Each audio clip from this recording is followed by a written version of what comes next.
Beleza, estamos de volta. Segundo tempo aqui.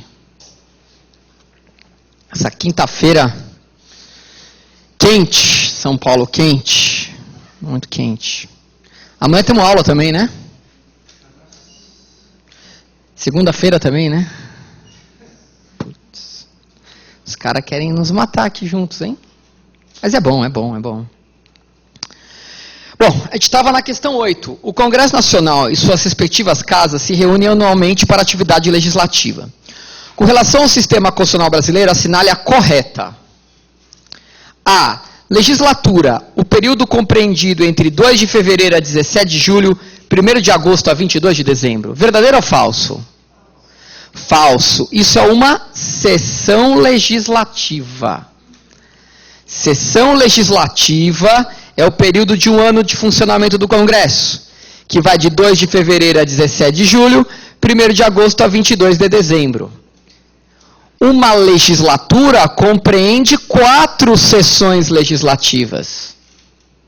4 anos e não uma só. Falso. B. Sessão legislativa, os 4 anos equivalentes ao mandato dos parlamentares? Falso. Isso seria uma legislatura. Então eles pegaram o conceito de uma e de outra e inverteram na A e na B. A letra A não é legislatura, é uma sessão legislativa. E a letra B não é uma sessão legislativa, é uma legislatura. Eles simplesmente inverteram o conceito de uma em outra numa alternativa e na outra. Então você já, conhecendo os dois conceitos, você já tirava de cara a A e a B. C. Uma sessão conjunta é a reunião da Câmara e do Senado? Bom, se é conjunta, é bem provável. Destinada, por exemplo, a conhecer do veto presidencial e sobre ele deliberar? Nós falamos que quando o presidente veta um projeto de lei, ele submete esse projeto a quem? Ao Congresso Nacional, que por sua maioria absoluta em conjunto pode derrubar o veto.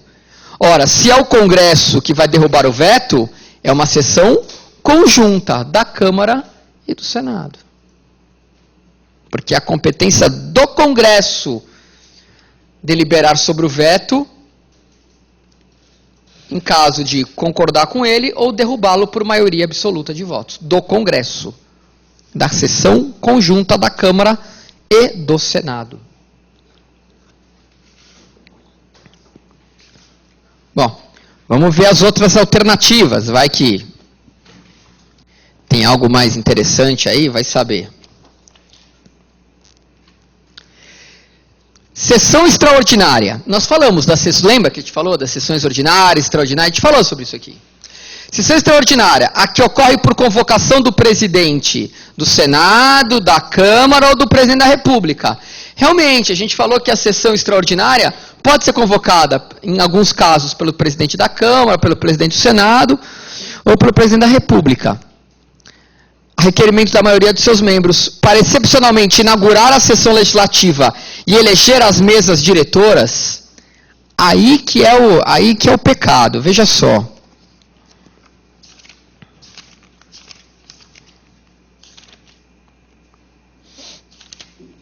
Veja só.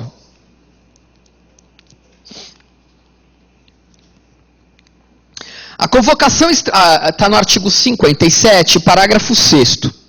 A convocação extraordinária do Congresso far-se-á pelo presidente do Senado, em caso de declaração de estado de defesa, intervenção, sítio e para o compromisso de posse do presidente e vice-presidente. Do presidente da República, da Câmara, do Senado ou a requerimento da maioria de ambas as casas, em caso de urgência ou interesse relevante, em todas as hipóteses desses incisos, com a aprovação da maioria absoluta de cada uma dessas casas. Quer dizer, não tem nada a ver com a sessão legislativa e nem para eleger as mesas da casa. Então, a letra D, o pecado, é o finalzinho dela. E aí, não existem sessões extraordinárias, é falso, porque as sessões extraordinárias estão previstas lá no parágrafo 6º e parágrafo 7º do artigo 57. Então, a resposta certa é C. a sessão conjunta para deliberar sobre o veto. Artigo 57, parágrafo 3º, inciso 4. 57, parágrafo 3º, inciso 4.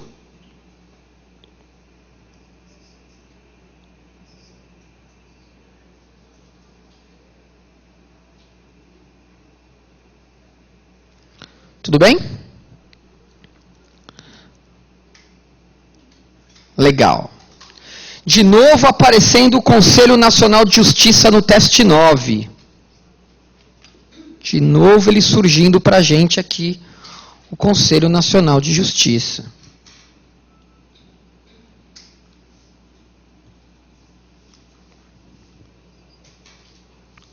A respeito do Conselho Nacional de Justiça, é correto afirmar que a. É órgão integrante do Poder Judiciário com competência administrativa e jurisdicional.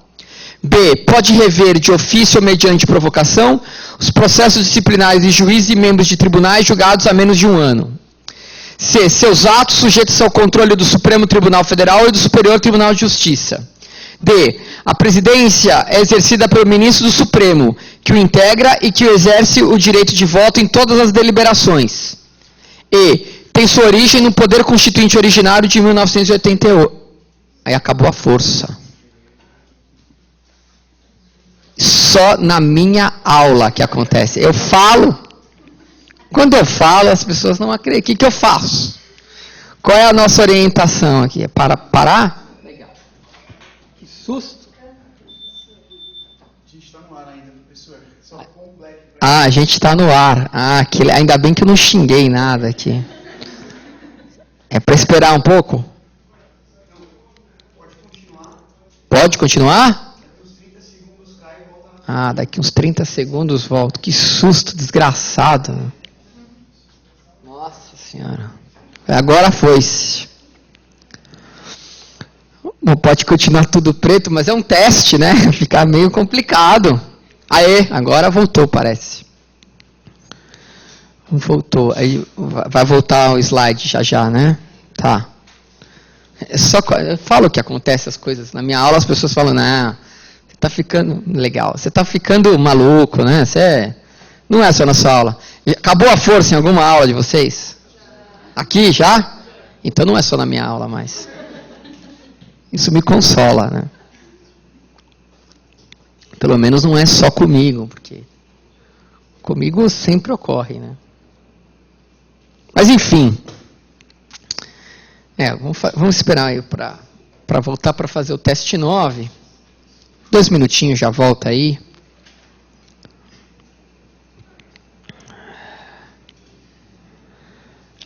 Já está colocando na lousa, fica mais fácil para a gente acompanhar.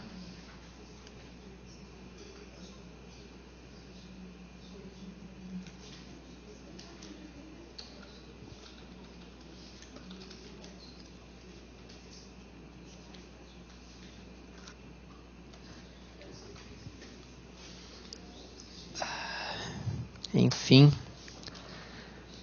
já a gente retoma o teste 9 aqui com o CNJ. Mas, já que a gente está falando dele, é que a gente já falou tudo dele, né?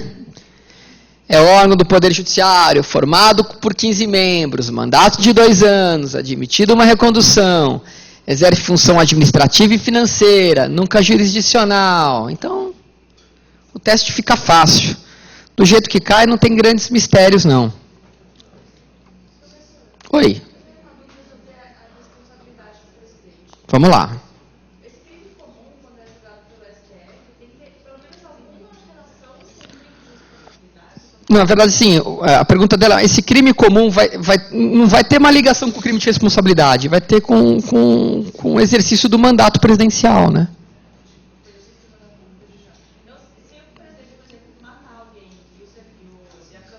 Então, se o presidente matar alguém, mas ele está matando alguém, alguma coisa ligada, aí é um crime comum que é alheio à função de presidente. E aí ele vai ser processado depois do mandato. Cai não, força. Fica aí. Entendeu? Aí nesse caso, matar alguém... se for alguém relacionado à presidência e tal, aí ele vai ser julgado no Supremo, não para o tribunal do júri. Se a Câmara aprovar. Ele vai ser julgado depois do mandato. Beleza, obrigado, viu, pela ajuda aí. Só espero que aguente aí, dê um pico de novo aí, hein? É perigoso? Não brinca não. Ainda bem que não é de noite, aí é pior, né, cara? Fica o breu. Bom, retomando aqui. A respeito do CNJ, é correto afirmar que é órgão integrante do Judiciário? Sim.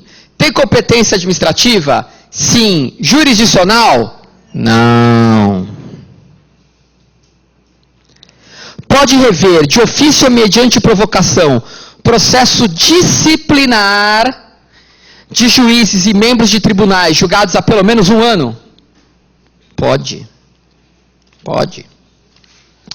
Se você abrir o artigo 103b, parágrafo 4º, 103b, parágrafo 4º, mais propriamente, no inciso 5, compete ao CNJ rever, de ofício ou mediante provocação, os processos disciplinares de juízes e membros de tribunais julgados há menos de 1 ano.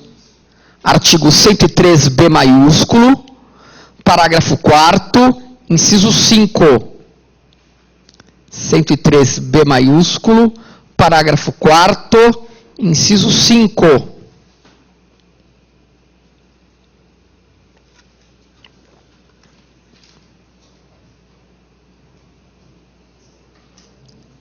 Legal? C. Seus atos sujeitam-se ao controle do Supremo? Sim. E do STJ? Não. A presidência é exercida pelo ministro do Supremo? Na verdade, é pelo presidente do Supremo, né? Pelo presidente do Supremo. Que o integra? Sim. E que exerce o direito de voto em todas as deliberações? Cuidado. Quando você abre o 103b, ele fala assim, olha só.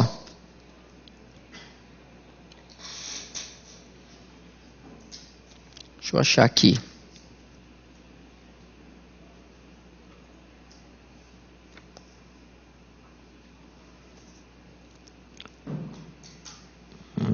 Parágrafo 1º. O Conselho será presidido pelo presidente do Supremo e nas suas ausências e impedimentos pelo vice-presidente do Supremo. Os demais membros serão nomeados pelo presidente e depois aprovado a escolha pelo Senado. Aí vem a competência. Aí ele fala assim, o ministro do STJ exercerá a parte de ministro de corregedor. Então, o pecado aqui é falar que a presidência tem que ser exercida pelo presidente do Supremo, não por um ministro do Supremo. E todas as deliberações não, né? Ele vai votar no desempate, né? E aí, tem sua origem no poder constituinte originário de 88? Não. Nós falamos que ele foi criado pela emenda constitucional 45. Não está mais. Não está mais. Sua Constituição é de quando? A Constituição está ministro. Cuidado. Tá? Cuidado. Mas tá, a Constituição fala, é um ministro supremo indicado pelo Supremo. Cuidado. Isso mudou pela emenda 61 de 11 de novembro de 09, hein? Emenda 61, perdão, de 11 de novembro 09. Mudou a composição. Se a sua Constituição é antiga, tá assim. É composto por 15 membros com mais de 35 e menos de 66 anos, não tá assim? Não tem mais a idade, viu? Não tem esse mais de 35 e menos de 66. Emenda 61, novembro de 2009. A Constituição sua tá velha. Cuidado com isso aí, cara. Cuidado. Comprou do sebo? Sebo do Messias aqui na Sé? R$10 na promoção. O camarada estava com concurso, falou, vou fazer um bom negócio, vou comprar uma Constituição. Pagar R$10 na Constituição, tá barato, a Constituição é de 34, né?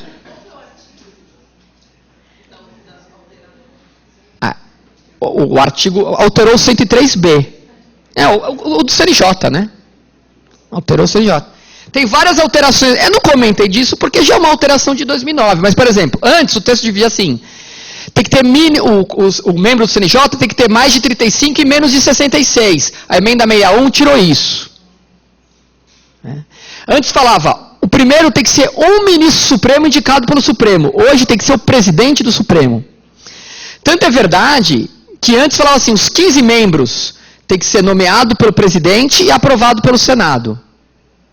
Hoje, 14 membros são assim. Porque um, obrigatoriamente, tem que ser o presidente do Supremo. Tá? Então, algumas pequenas alterações que teve no CNJ, imagina, com a emenda 61. É bom que aconteça, para a gente ficar esperto, né? É importante, importante. Né? Então, e isso no concurso, os caras vão para cima, sabe?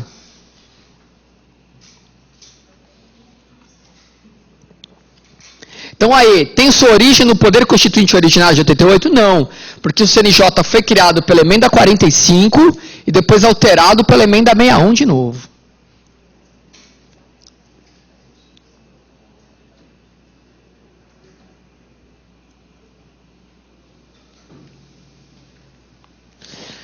Oh, esse 10 também, a gente tratou desse assunto a exaustão aqui. Vocês podem perceber que por esses testes, olha, gente, claro que cada prova tem a sua história. Né? Mas mesmo quem não tem formação jurídica, não é nenhum monstro, hein? Nenhum monstro. Isso é o teu lado bom e o lado ruim. O lado bom é que você consegue encarar legal. O lado ruim é que todo mundo consegue encarar legal. Então a pontuação sobe, né? Então, mas, sabe, é a típica forma de você ver que você fala, pô, não é impossível isso aqui não. Mesmo quem não tem formação jurídica, com um pouquinho aí de atenção, encara uma prova de constitucional, hein? Emenda 45, ela é de dezembro de 2004. Foi a chamada reforma do Poder Judiciário. Ela é que criou o CNJ, ela é que colocou a súmula vinculante.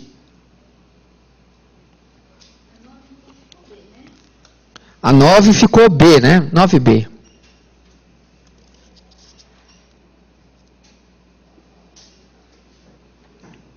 Bom, teste 10. Sabe-se a polêmica ainda existente, para mim não tem mais polêmica nenhuma, mas enfim, sabe-se a polêmica ainda existente na doutrina constitucionalista pátria,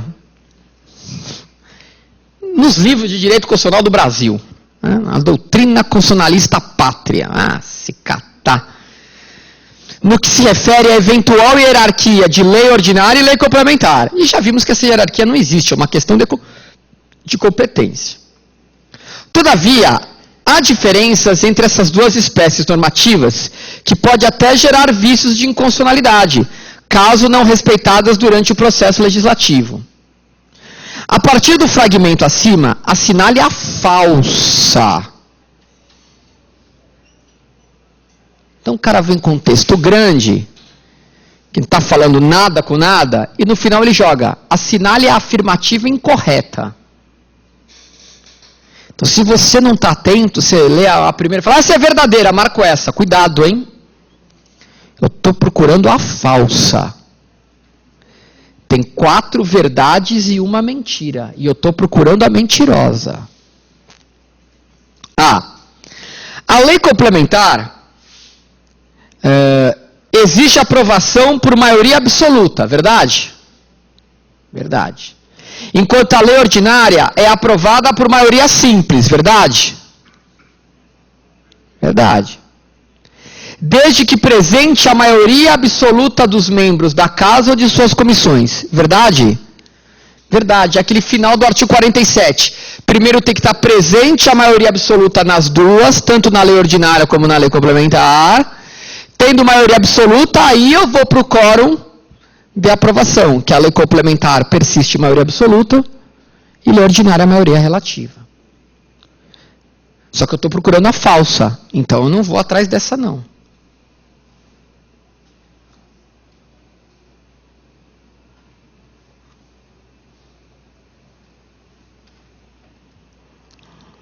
B. As matérias que devem ser regradas por lei complementar encontram-se taxativamente indicadas no texto constitucional, verdade?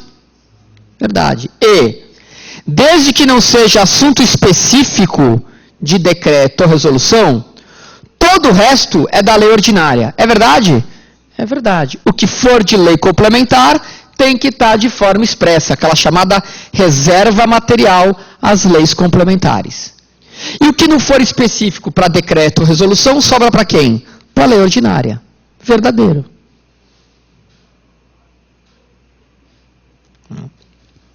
As matérias reservadas à lei complementar não serão objeto de deliberação do Congresso ao Presidente da República. As matérias reservadas à lei complementar não serão objeto de deliberação do Congresso ao Presidente. Verdadeiro ou falso? Verdadeiro. Do que a gente está falando? Da lei delegada. Não pode delegar matéria reservada à lei complementar. A gente viu isso lá no artigo 68. Então não é essa.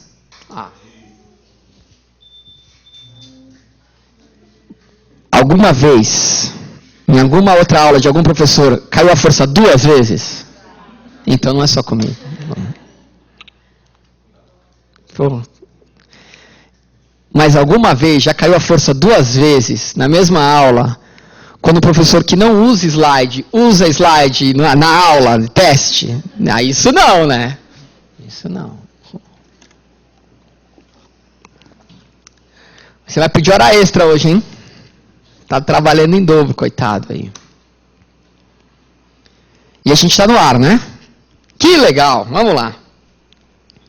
Bom, então eu vou lendo aqui, enquanto ele liga aqui, eu vou lendo a alternativa para a gente não perder aqui.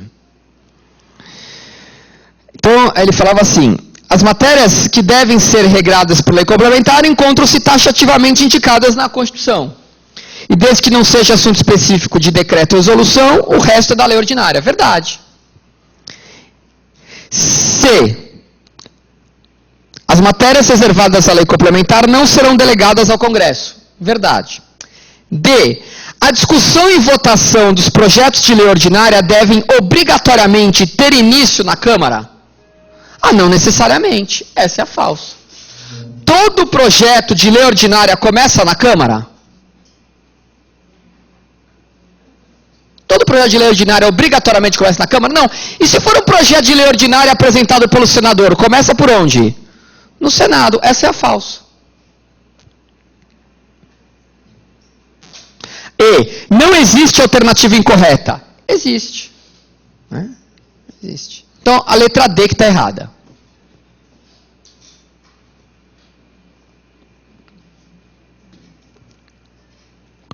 Teste 11.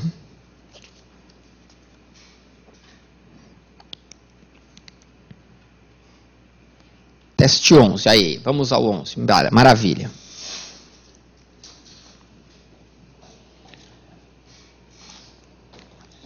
Acerca da organização dos poderes legislativo e executivo, assinale a verdadeira.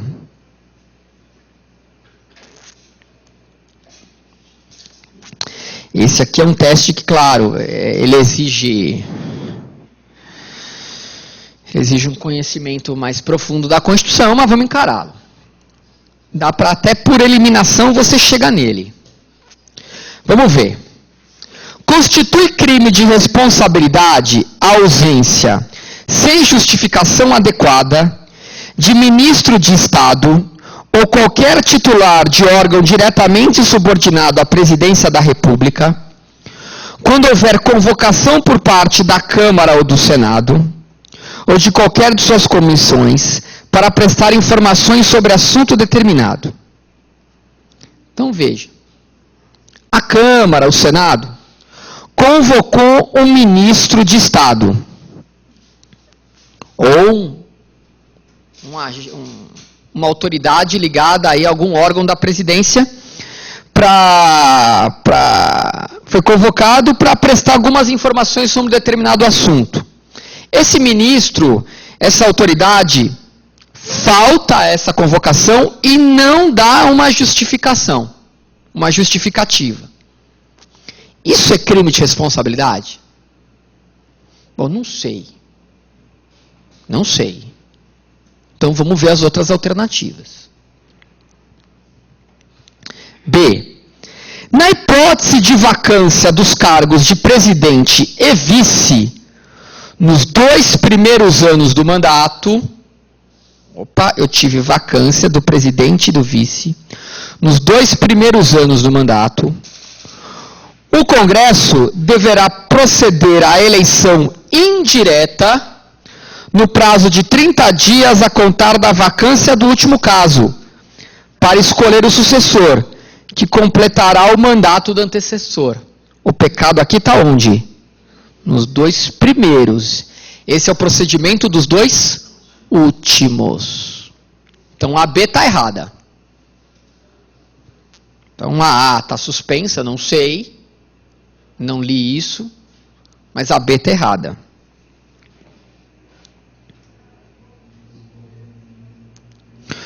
O senador ou deputado federal que tenha cometido um crime antes da diplomação, somente terá o seu processo penal por crime comum suspenso pela Casa por iniciativa de partido político e pelo voto da maioria dos seus membros.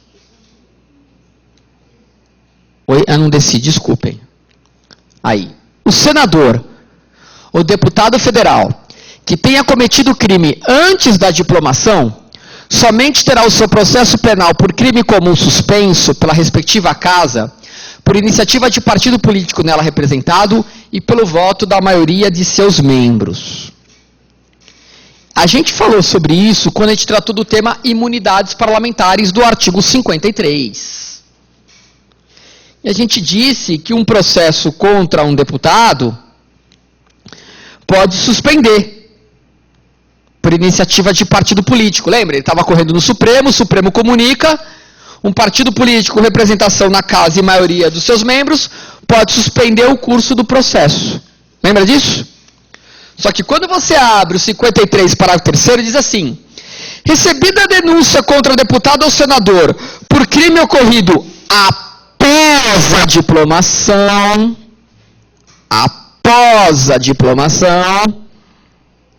o Supremo dará ciência à Casa, que por iniciativa de partido político nela representado e voto da maioria de seus membros, poderá assustar o andamento da ação. E na letra C está bonitinha, mas está falando, o deputado ou senador que tenha cometido um crime antes da diplomação. Então, crime antes da diplomação não tem possibilidade da suspensão do processo no Supremo. O processo correrá no Supremo sem possibilidade de suspensão. Essa suspensão, segundo o 53, parágrafo 3º, só é possível quando o crime ocorre após a diplomação. Então, o pecado da letra C está na palavra antes. Só isso que está errado nela. Desgraçado, né? O cara troca a palavra depois por antes. Isso é o cúmulo da falta de imaginação para fazer uma questão. Eu acho, olha, eu sei que a regra do jogo é o concurso, acho que o concurso é a maneira objetiva de avaliar o mais preparado, ok. Melhor do que ser indicado, ok. Mas hoje em dia, esse negócio de concurso, além de virar um baita de um caça-níquel de inscrição, pô, o cara tem lá 1 ano, 6 meses, 3 meses para fazer uma prova. Pô, eu vou falar, o camarada vai ser juiz, vai ser promotor, vai ser fiscal da Receita, vai ser auditor. Bom, cargos importantes aí. Ah, eu vou fazer uma questão e vou mudar o depois e colocar o antes. Isso vai avaliar se o cara é bom, meu. Pô, avaliou quem decorou o artigo. Eu fico... Bom, paciência. É a regra do jogo, vamos jogar, né? D. O deputado federal ou senador terá os seus direitos políticos perdidos ou suspensos somente quando decidida pela respectiva Casa por voto secreto e maioria absoluta, mediante provocação da mesa ou de partido político.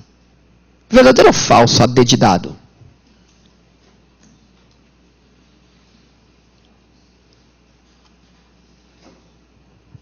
Esse procedimento que a gente tratou aqui, lá do 55, parágrafo 2º, é para cassar mandato parlamentar.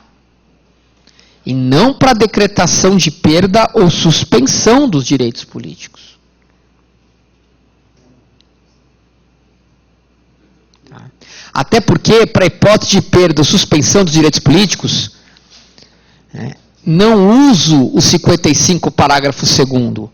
A gente usa o 55, parágrafo 3º, que é decretado diretamente de ofício ou pela mesa diretora.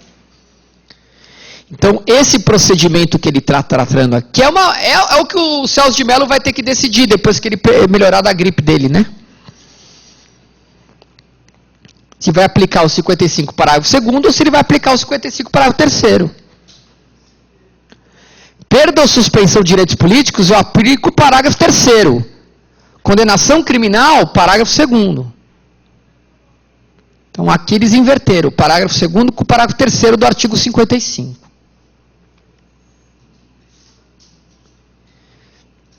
E os parlamentares podem usar suas imunidades independente do exercício de suas funções? Não, as imunidades têm que usar no exercício da sua função, o chamado nexo de oficialidade. Pô, então peraí. Então a gente chegou a uma conclusão muito séria aqui.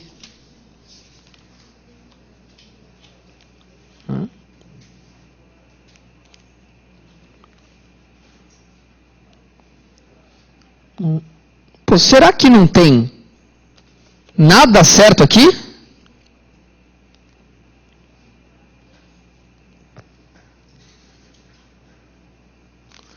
E a resposta não é bem essa. Porque veja só. Deixa eu achar aqui um instantinho.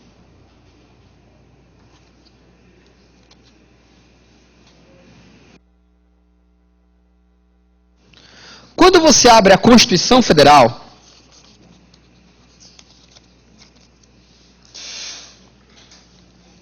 no artigo 50, você vai tomar um susto. Eu vou ler o artigo 50. A Câmara dos Deputados e o Senado Federal, ou qualquer de suas comissões, poderão convocar ministro de Estado ou quaisquer titulares de órgãos diretamente subordinados à presidência da República para prestarem pessoalmente informações sobre assuntos previamente determinados, importando em crime de responsabilidade a ausência sem justificação adequada. Então, essa letra A constitui crime de responsabilidade. A ausência sem justificação adequada de ministro ou qualquer titular de órgão diretamente subordinado à presidência, quando houver convocação por parte da Câmara, do Senado ou das suas comissões para prestar informação, é verdade isso. Foi convocado, não apareceu e não justificou porque faltou, é crime de responsabilidade do ministro. Artigo 50 da Constituição.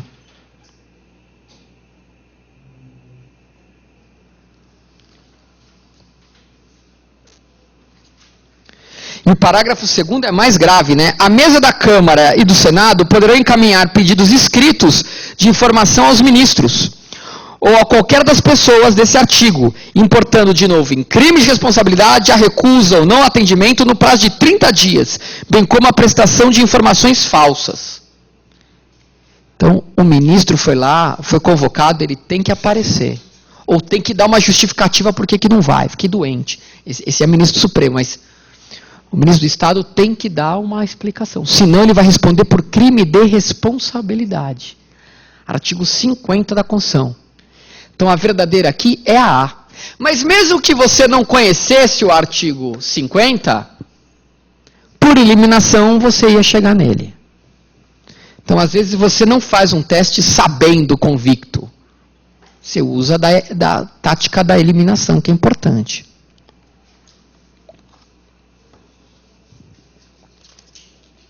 E vamos ao último teste de hoje.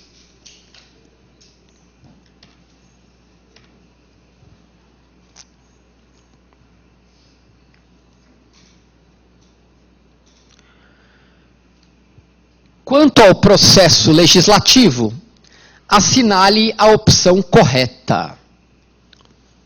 Quanto ao processo legislativo, assinale a correta.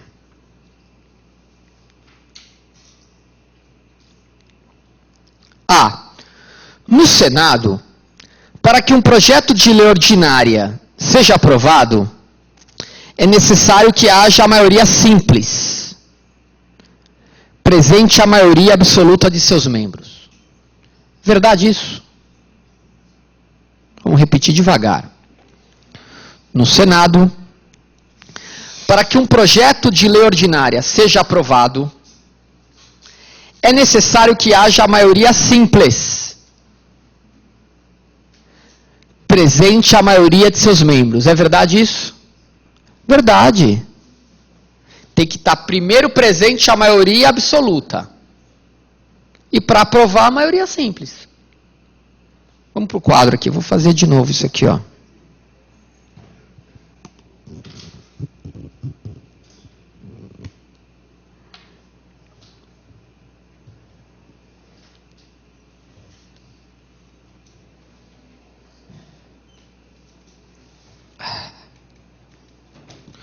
Olha só.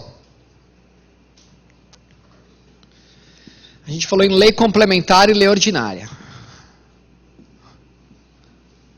Legal? Quórum 1 para votação. Quórum 2 para aprovação. Nós falamos que para votar as duas, maioria absoluta. E aprovação, lei ordinária, maioria relativa, e lei complementar, maioria absoluta. Então, olha, no Senado ou na Câmara, tanto faz, para que um projeto de lei ordinária seja aprovado um projeto de lei ordinária, é necessário que haja a maioria simples ou relativa, presente a maioria de seus membros, para votar. Verdade. Até aí, joia. Mas a gente falou que o Senado é composto por 81 senadores. Então, maioria absoluta do Senado dá quanto? Maioria absoluta é metade mais 1 da casa inteira. Metade mais 1 de 81, 41. Lembram disso? Então, aqui, para votar o projeto de lei ordinária, eu vou precisar de, no mínimo, 41. Tendo 41, pode votar? Pode. Presentes 41, pode votar. E para aprovar, metade mais 1 dos presentes. Presentes 41, metade 41, 20,5. Número inteiro posterior, 21. Lembram disso? Dúvidas nesse raciocínio, gente? Não, ele está dizendo assim. Ele está falando, no Senado, para que um projeto seja aprovado, é necessário quórum de maioria simples. É verdade, para um projeto de lei ordinária ser aprovado, o quórum é de maioria simples. Presente a maioria absoluta dos seus membros para votar. Até aí vai. Dessa forma, como o Senado tem 81 senadores, beleza, referido projeto demandará de no mínimo 41 para ser aprovado? Não, no mínimo 21 para ser aprovado. É no mínimo 41 para ser votado. Ele vem com o raciocínio certo. Mas ele fala, então por isso ele vai precisar de 41 para ser aprovado? Não, no mínimo 41 para ser aprovado seria a lei complementar.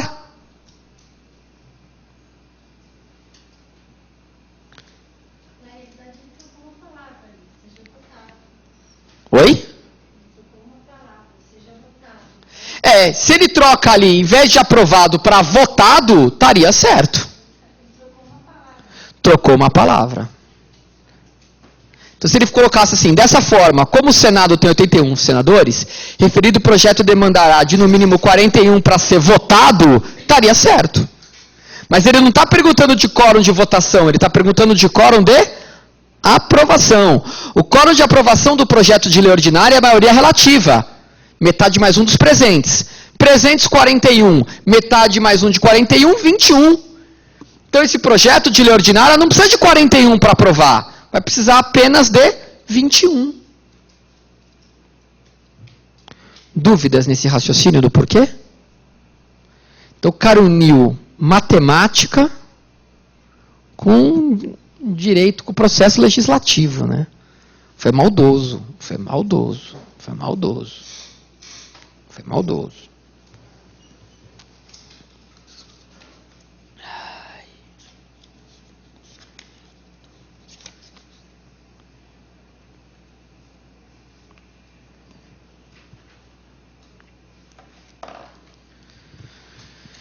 B. Um projeto de lei que disponha sobre parcelamento tributário de IPVA não pode ser apresentado por parlamentar, por ser matéria de competência privativa do Executivo? Não. As matérias de competência privativa do Executivo estão no 61, parágrafo 1º. E por simetria eu aplico ao Estado. O direito tributário não se encontra ali. Ela até se encontra aqui, ó. Perdão. Ela se encontra aqui. E eu estou procurando a correta. Olha aqui. Ele fala assim. Mas essa questão está errada, hein? Opa. Peguei um erro nela aqui. Vê se eu estou falando bobagem. Ele está falando assim. Um projeto de lei que disponha sobre parcelamento tributário de IPVA não pode ser apresentado por parlamentar, por ser matéria de competência privativa do chefe do Poder Executivo. Quando você abre o 61, parágrafo 1º, são de iniciativa privativa do presidente. As leis que, letra B, disponham sobre organização administrativa e judiciária, matéria tributária. Então, se é parcelamento tributário de IPVA, é matéria tributária.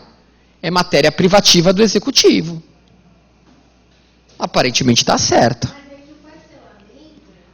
Entra na questão do parcelamento. Eu acho que o parcelamento ele pode entrar na classe de nome, que é chefe de executivo, não é isso? Eu acho que é norma geral. Entra como norma geral, né? A questão do parcelamento, não simplesmente da questão tributária. Aí a gente puxa para o direito tributário, não para o direito constitucional, né? Que são as formas de Porque ele deu isso aqui como errada. Tá? Vamos ver as outras. A errada está muito clara para mim, olha só. C. Considere que o Congresso já tenha aprovado determinado projeto de lei, agora em fase de sanção ou veto, alterando o projeto inicial encaminhado ao presidente. Não satisfeito com a referida alteração, poderá o presidente editar nova medida provisória sobre a matéria rejeitada. Não. Nós vimos que matéria já disciplinada em projeto de lei e pendente de sanção ou veto não pode ser objeto de MP. D. A matéria de MP rejeitada pelo Congresso não pode ser apresentada no mesmo ano, cabendo este órgão disciplinar, por meio de decreto, as relações decorrentes da MP rejeitada. Verdadeiro. D de dado. D de dado. Então, a questão ali é mais do parcelamento. E medida provisória pode disciplinar direito processual civil? Não. Não pode direito penal, processo penal, nem processo civil. Então, D de dado. D de dado.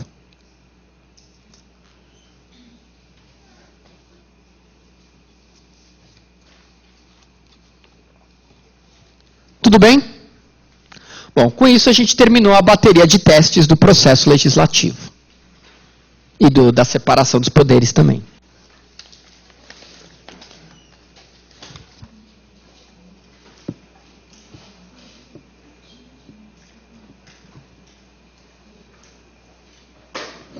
Bom, nesses 45, 50 minutos restantes, a gente vai começar um novo tema. Tá? Que são os direitos e garantias fundamentais.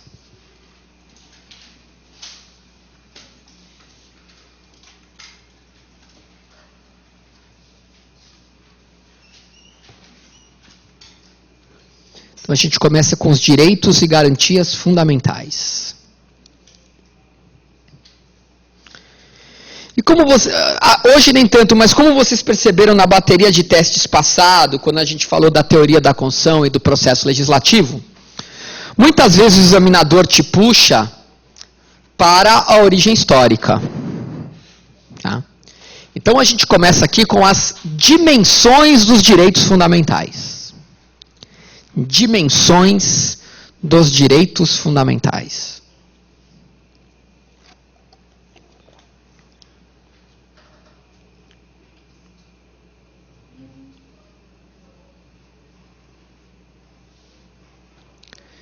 Dimensões dos direitos fundamentais.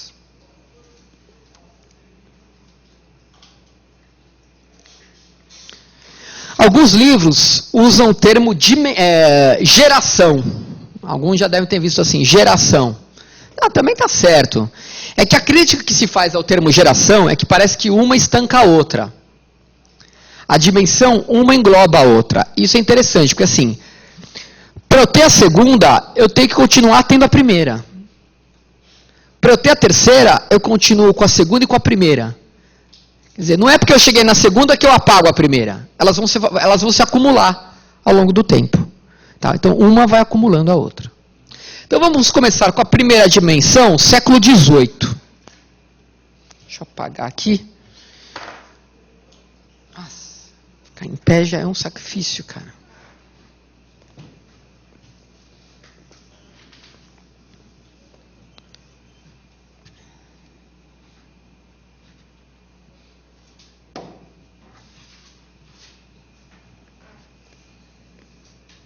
Ficando meio maluco, né? Porque eu tô com esse problema no joelho. Aí eu marquei uma ressonância magnética, né? O médico mandou fazer e tal.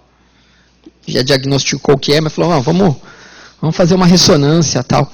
Que hora você pode? Eu falei, não posso. Dou aula de manhã, escritório à tarde, fórum à tarde, aula à noite. Quando isso? Amanhã? Sexta? Também. Segunda? Também. Terça? Também. Eu falei, vamos fazer o seguinte? Vamos marcar sua ressonância. Eu fui ontem, né? Ele falou, vamos marcar para amanhã? Eu falei, amanhã não posso, eu dou aula de manhã, dou aula à noite. Que horas termina a sua aula? Eu falei, 10h30. 10h40.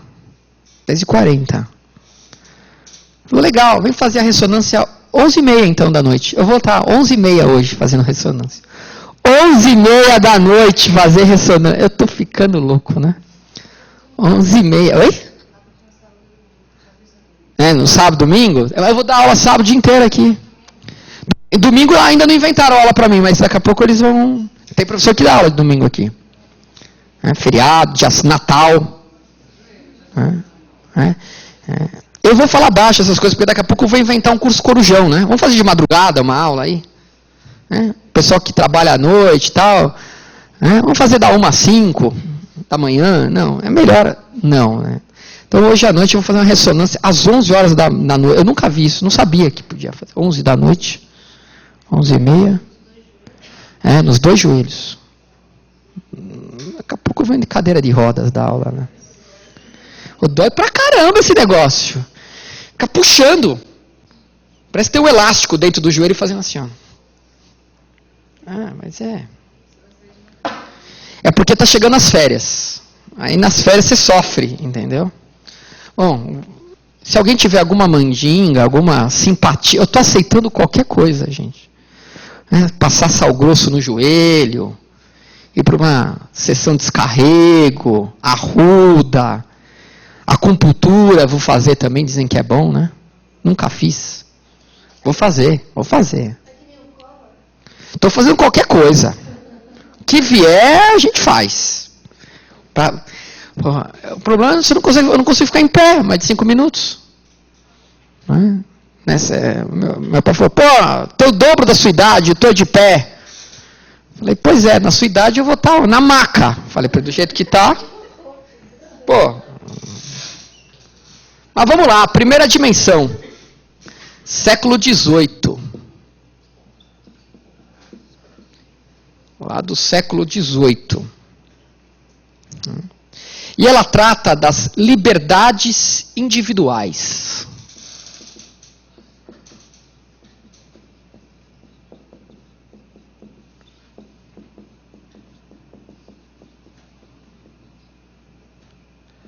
liberdades individuais.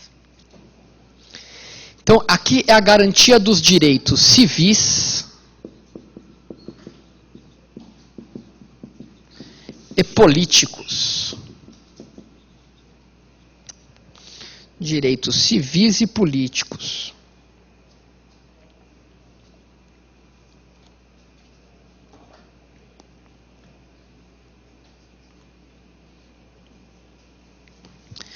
Bom, gente, essa primeira dimensão, apesar dela ser consagrada no século XVIII, ela vem com ideais muito antigos, né? Aquela ideia da Magna Carta de 1215, né? De um Estado soberano, mas que tem que respeitar as nossas liberdades individuais. Tem que respeitar o direito à vida, à dignidade, à sua liberdade. Quer dizer, o Estado soberano não pode abusar contra as suas liberdades individuais. Então, essa primeira dimensão impõe ao Estado obrigações negativas ao Estado.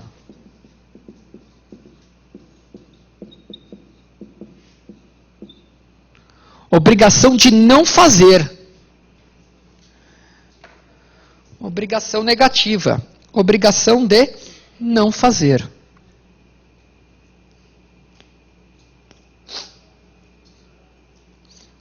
Então, olha, Estado. Ok, você tem um poder de soberania. Ok, você é o maioral. Ok, você disciplina as relações público e privadas. Só que em nome dessa soberania, você não pode atuar abusando das minhas liberdades individuais. Tanto cíveis quanto políticas. Então, aqui nascem os direitos de liberdade. Os primeiros direitos básicos, é por isso que são de primeira dimensão. A sua liberdade, a sua dignidade.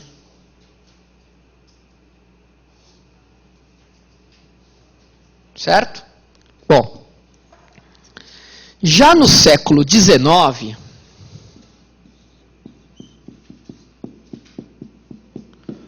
historicamente com a Revolução Industrial,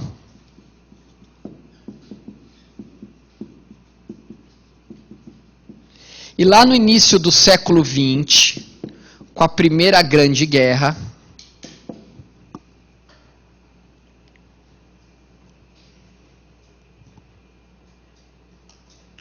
surge a segunda dimensão.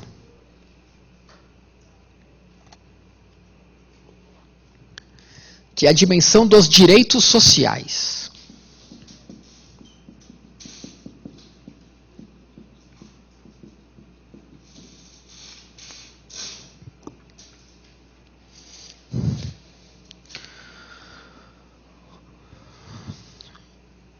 Por que isso? Gente, com a industrialização da sociedade, então a gente saiu de um estado que era ligado a uma agricultura e passamos a uma revolução industrial com o surgimento de empresas, de máquinas, e depois também da Primeira Grande Guerra, percebeu-se que a gente precisava exigir mais do Estado.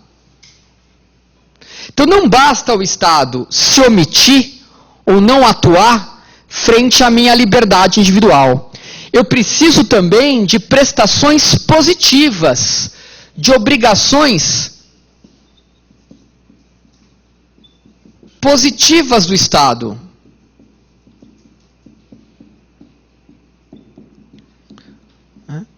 O Estado tem que fazer algo em prol das nossas nossos direitos fundamentais.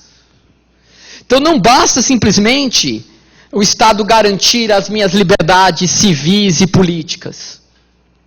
Eu preciso agora que o Estado atue para consagrar também direitos fundamentais. Então eu preciso que o Estado garanta um salário mínimo. Eu preciso que o Estado garanta relações de trabalho condizentes. Eu preciso que o Estado garanta uma previdência social pública, um direito de aposentadoria. Depois de 30, 40, 50 anos que eu trabalho, o Estado vai ter que custear minha aposentadoria. Então eu preciso de uma prestação positiva do Estado. Eu preciso que o Estado faça alguma coisa. Então nascem aqui a ideia dos direitos sociais. Tá?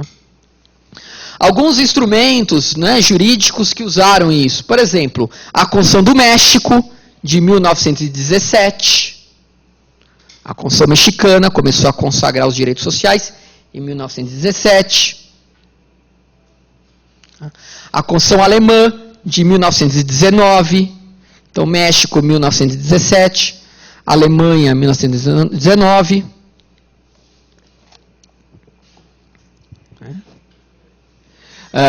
A OIT, Organização Internacional dos Trabalhos, através do Tratado de Versailles, 1919 também, surgimento da OIT.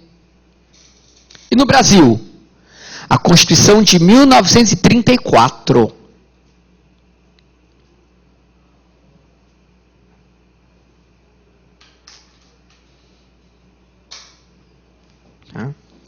Agora, a crítica que se fez inicialmente, pelo menos inicialmente, é que esses direitos sociais tinham, pelo menos no início, e alguns deles continuam tendo até hoje, mas enfim, uma baixa normatividade.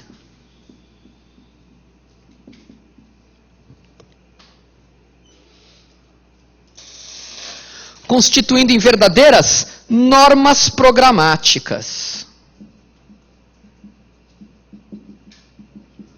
Normas de programas, normas de metas. É o que a gente chama de norma do dever ser. E não do que efetivamente é. A gente até comentou isso quando a gente falou da teoria da reserva do possível. Teve uma moça que mandou um e-mail para mim e falou assim: o senhor não falou das normas programáticas. Não, tá, falamos, gente, falamos. Ouvido aí, falamos. Falamos quando a gente falou da reserva do possível. E estamos repetindo aqui das normas programáticas. Que são normas de programas, de metas, de não o que é, e de sim como deve ser. Quando você abre a Constituição, vou dar um exemplo aqui que é sensacional, né?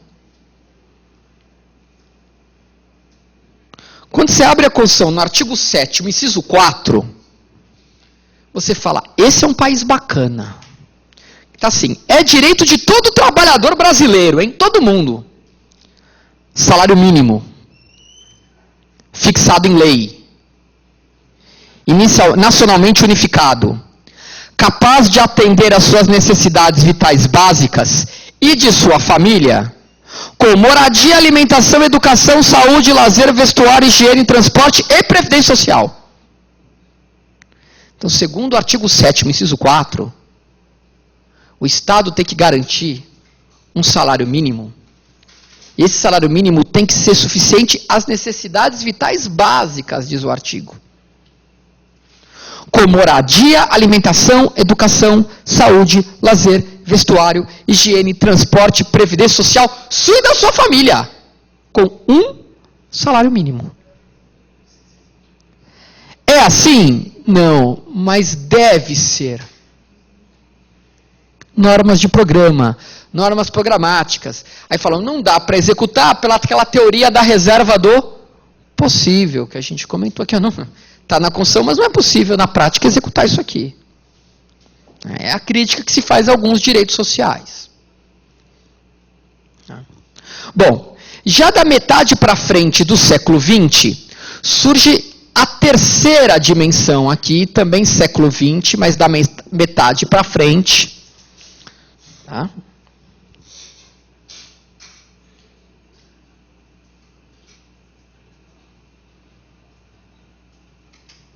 Que é uma mudança da sociedade internacional. Mudança da sociedade internacional.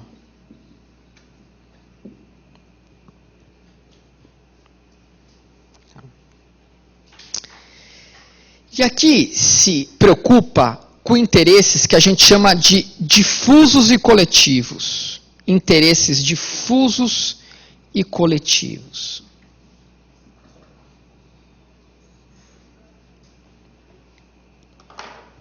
Interesses difusos e coletivos.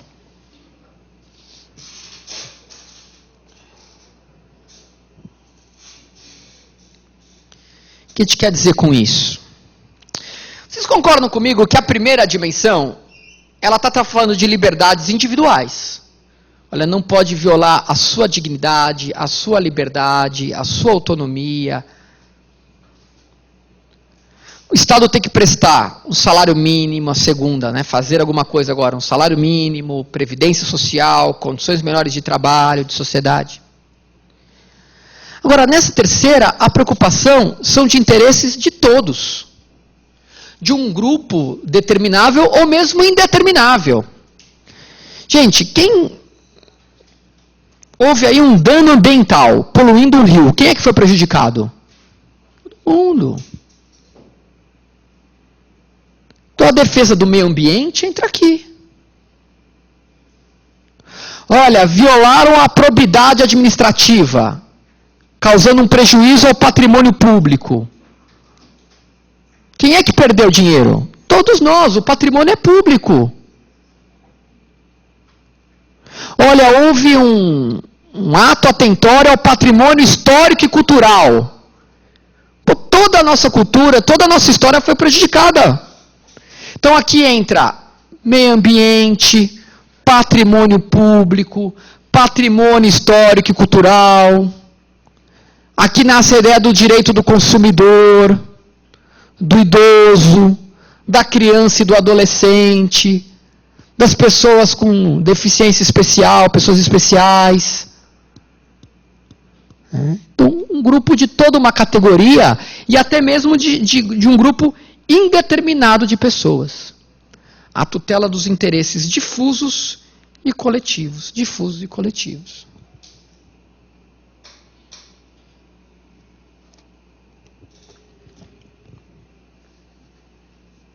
Ok? Já a quarta dimensão, aí tem uma briga entre Paulo Bonavides e Norberto Bobbio. Para a tua prova não vou entrar nisso, mas para o professor Norberto Bobbio, a quarta dimensão seria a da engenharia genética, a do século XXI. Então seria a que a gente está vivendo agora.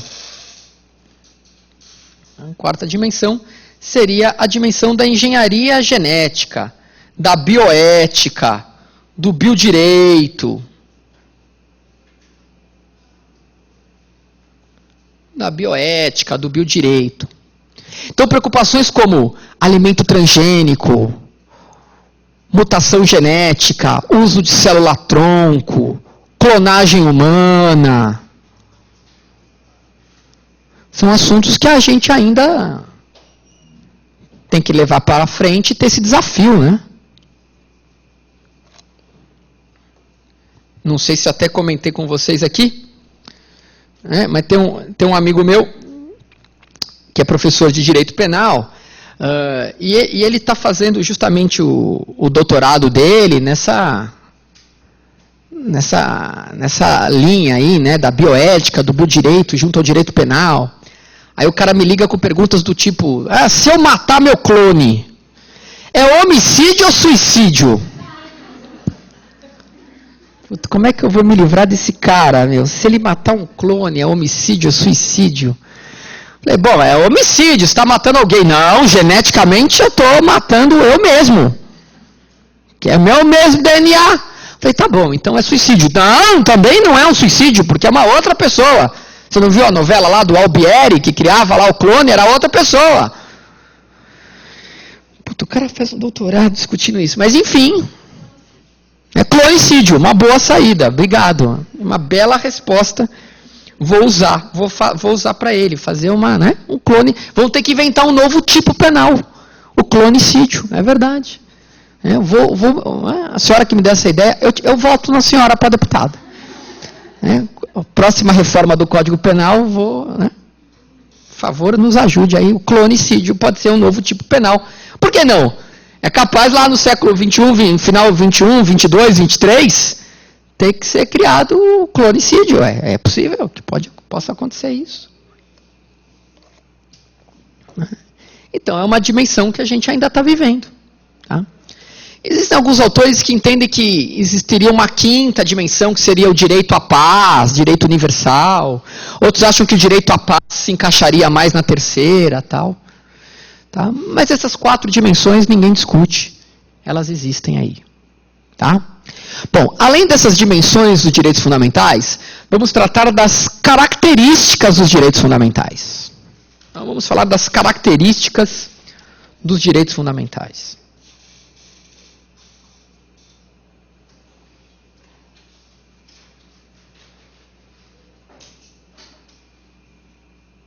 Características. Primeira característica. Os direitos fundamentais são históricos.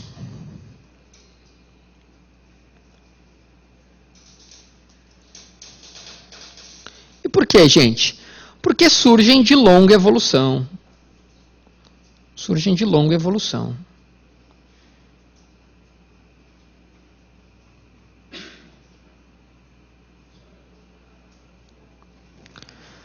É só ver as dimensões, né? A gente chegou à concepção dos direitos fundamentais hoje, passando por toda essa evolução secular até chegar aos direitos fundamentais como nós os entendemos hoje. Então, eles são históricos porque eles surgem através da longa evolução histórica. Sem grandes problemas. Outra, eles são universais. Os direitos fundamentais são universais. E por quê? Porque eles são dirigidos a todos. Não são direitos segmentados. Todos são universais. Para todos. Esses direitos se destinam a todos os indivíduos. A próxima é interessante. Eles são limitados. Limitados, de limite. Limitados. São limitados. E por quê? Porque os direitos não são absolutos. Os direitos não são absolutos. E sim relativos. Já vamos explicar. E sim relativos.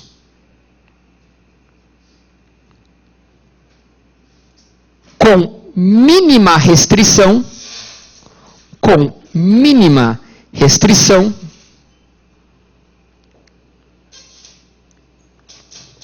Com mínima restrição. Através da técnica. Através da técnica de ponderação de valores.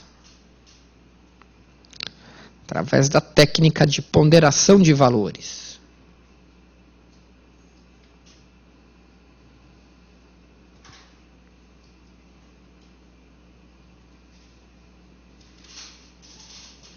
Qual é a ideia aqui?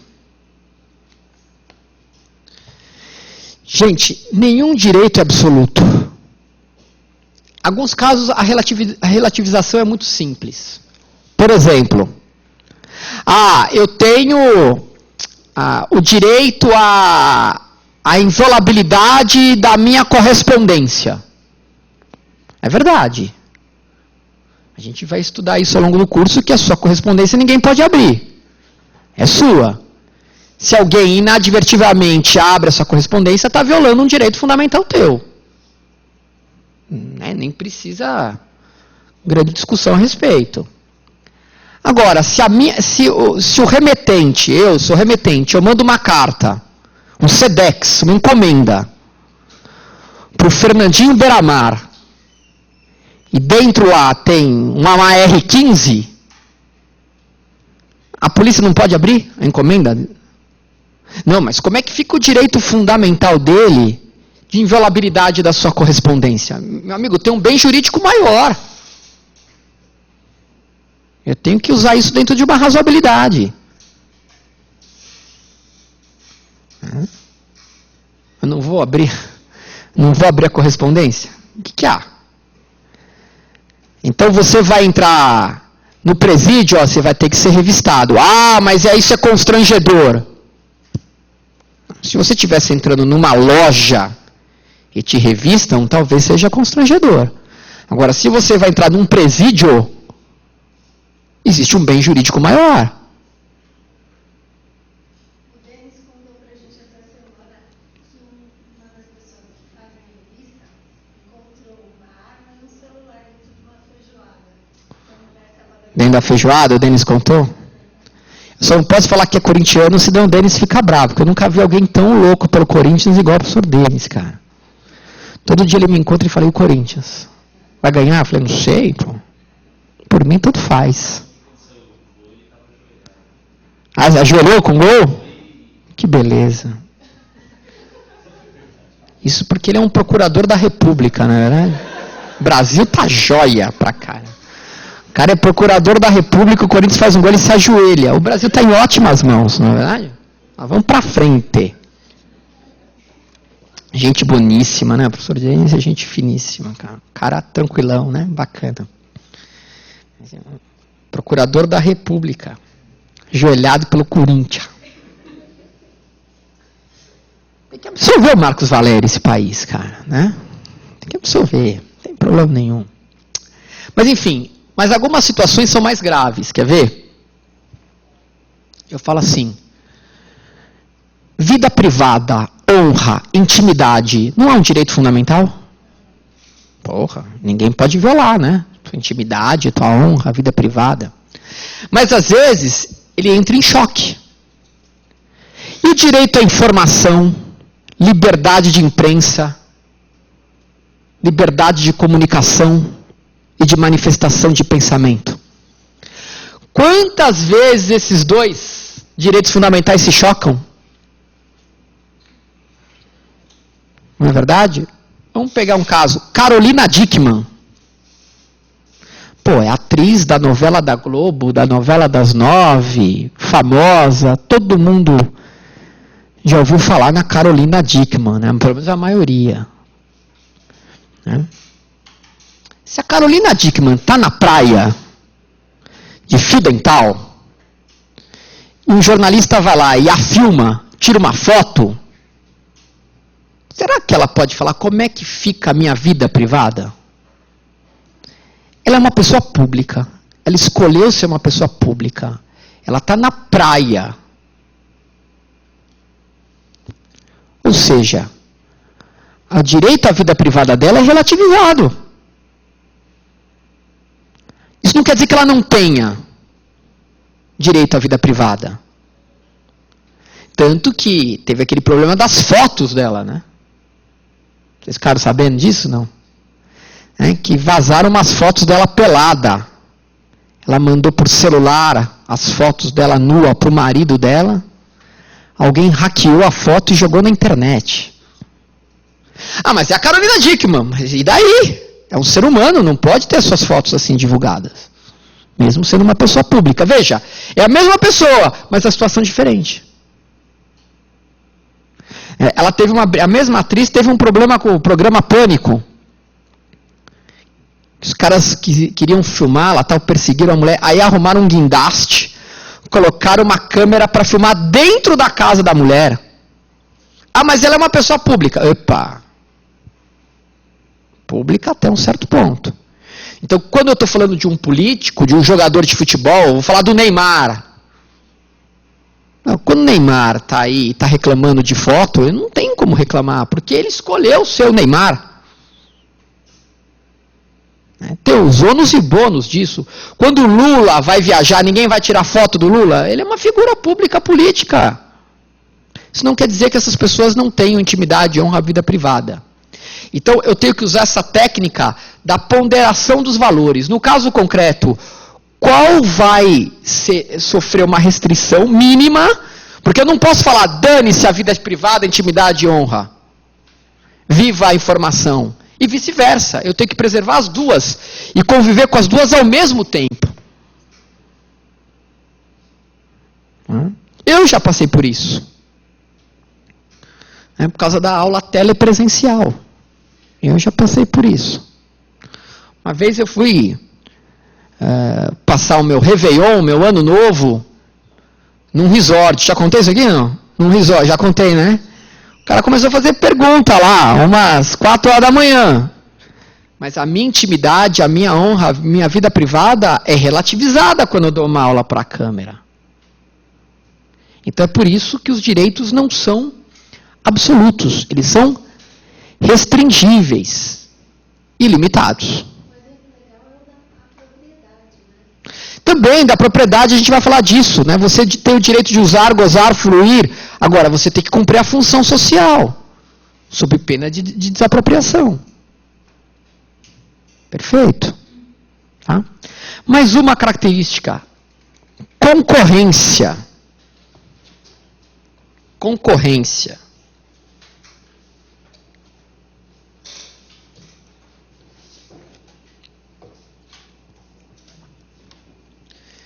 Porque os direitos fundamentais são cumulativos. Eu aplico todos ao mesmo tempo. Cumulativos, todos ao mesmo tempo.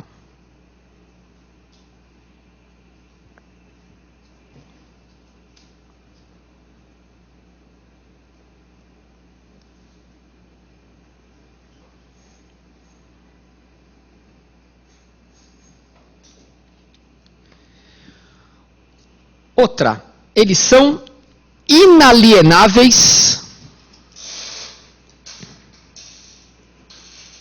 irrenunciáveis, e imprescritíveis.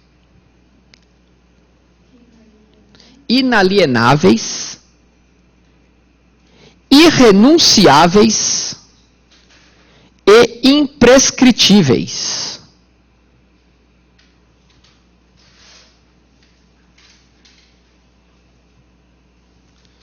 Gente, o não uso você não perde, eles não têm cunho econômico, e é teu a qualquer momento. Você não pode vender seu direito fundamental.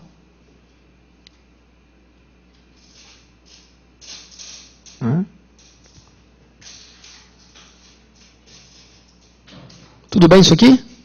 Joia. A eficácia desses direitos pode ser tanto vertical como horizontal. Então, a eficácia dos direitos fundamentais pode ser tanto vertical como horizontal.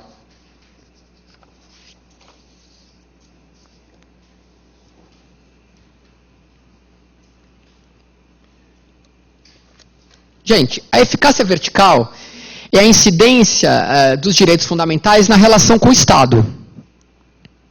É claro que o Estado tem que respeitar os nossos direitos fundamentais. Então, isso é muito tranquilo. Agora, esses direitos fundamentais também incidem nas relações puramente privadas. E aí é chamada eficácia horizontal, porque estão no mesmo plano, na mesma linha. Então, os direitos fundamentais, na eficácia vertical, com a relação com o Estado, eles incidem, mas em relações privadas, particulares, entre particulares, também se aplica.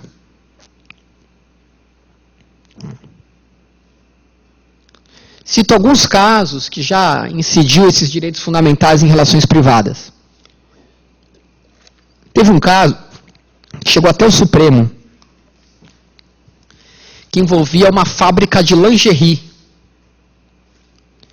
em que as funcionárias, todos os dias, ao final do expediente, eram obrigadas a passar por uma revista íntima, para ver se elas não estavam roubando calcinha e sutiã.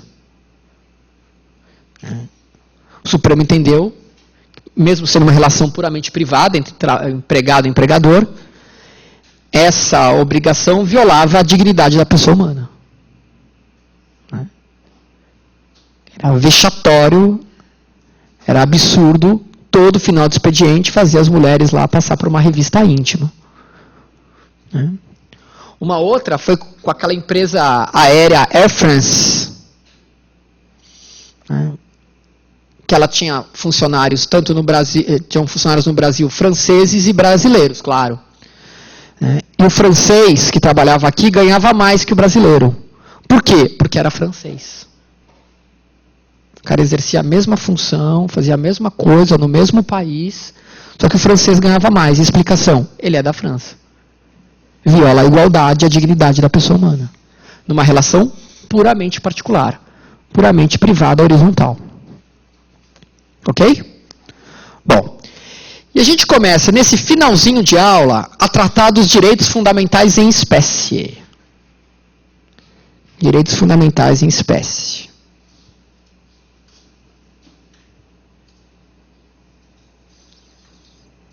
E o primeiro é a nacionalidade.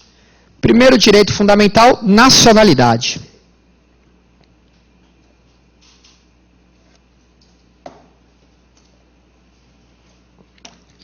Que na Constituição está no artigo 12.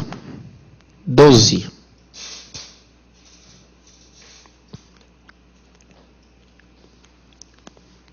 Gente, alguém aqui gosta de Fórmula 1? Não? Gosta. Mas tem um povo que é tarado por Fórmula 1, fanático. Tem um povo que acorda 4 horas da manhã para assistir a corrida. É teu caso, Vivi? Não? Vai ver o jogo do São Paulo? Pelo amor de Deus. Vê metade do jogo, né? Aquele jogo do São Paulo ontem viola o Código de Defesa do Consumidor. Você pagou para ver o jogo todo, pô. Pede seu dinheiro de volta. O que há? Mas, enfim. Camarada acorda. O que leva uma pessoa a acordar 4 horas da manhã, de sábado para domingo, para ver o GP da Austrália? E pior, o cara fazia isso na esperança que o Rubinho ia ganhar a corrida. Não é? O que leva um ser humano a acordar de sábado para domingo, às 4 da manhã, para dizer, o Rubinho agora vai? Sabe por que um camarada faz isso no Brasil? Porque ele é brasileiro e não desiste nunca. É este vínculo jurídico-político entre um indivíduo e um Estado, por meio do qual esse indivíduo se torna parte desse Estado, é chamado de nacionalidade.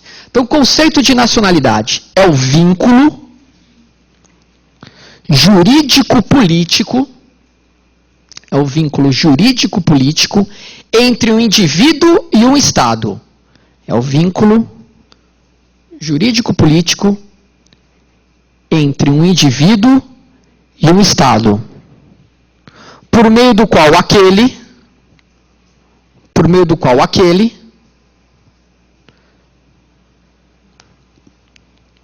se torna parte integrante desse. Por meio do qual aquele indivíduo se torna parte integrante desse. Conceito de nacionalidade. Ok? Agora, não confundir nacionalidade com cidadania. Parece sinônimo, mas não é. Na verdade, a cidadania é o exercício dos seus direitos políticos. O cidadão é aquele que tem pleno gozo dos seus direitos políticos. Votar e ser votado entre eles. Então, para eu votar no Brasil, para ir às urnas e votar a presidência da República, para eu exercer a cidadania brasileira, pressupõe-se que eu seja brasileiro. Pressupõe-se que eu tenha nacionalidade brasileira. Então, nacionalidade é pressuposto para o exercício da cidadania. Ok? Vivi, você quer dar o recado aqui? Não? Não, mas beleza, tenho 2 minutos. Ah, tá. Nacionalidade é pressuposto do exercício da cidadania. Tudo bem? Então, conceito de nacionalidade é o vínculo jurídico-político entre um indivíduo e um Estado, por meio do qual o indivíduo se torna parte integrante daquele Estado. Agora, nem sempre o nacional é cidadão daquele país. A criança que nasce hoje, no Brasil, tem nacionalidade brasileira? Tem. Nasceu aqui, bem feito, é brasileiro. Tem conversa. Como regra geral é isso. Veremos na aula que vem. Só que é um cidadão brasileiro essa criança? Não, porque ela não tem pleno gozo dos seus direitos políticos. Tá? Então, nacionalidade não é sinônimo de cidadania. Na aula que vem a gente vai ver o quê? Primeiro, que nós temos a nacionalidade originária, também chamada de involuntária, que é o nato. E aí veremos como é que o sujeito é um brasileiro nato. Artigo 12, inciso 1, alíneas A, B e C. E veremos o brasileiro naturalizado, como é que o gringo se transforma em brasileiro. Artigo 12, inciso 2. Depois veremos a quase nacionalidade ou reciprocidade. Veremos a diferença entre brasileiro nato e naturalizado, se é possível e quais são. Perda de nacionalidade, reaquisição de nacionalidade. E avançaremos com os direitos políticos. Ok, gente? Bom, muito obrigado. Até a próxima. Que vulgarmente conhecida até amanhã. Tchau, gente. Até a próxima.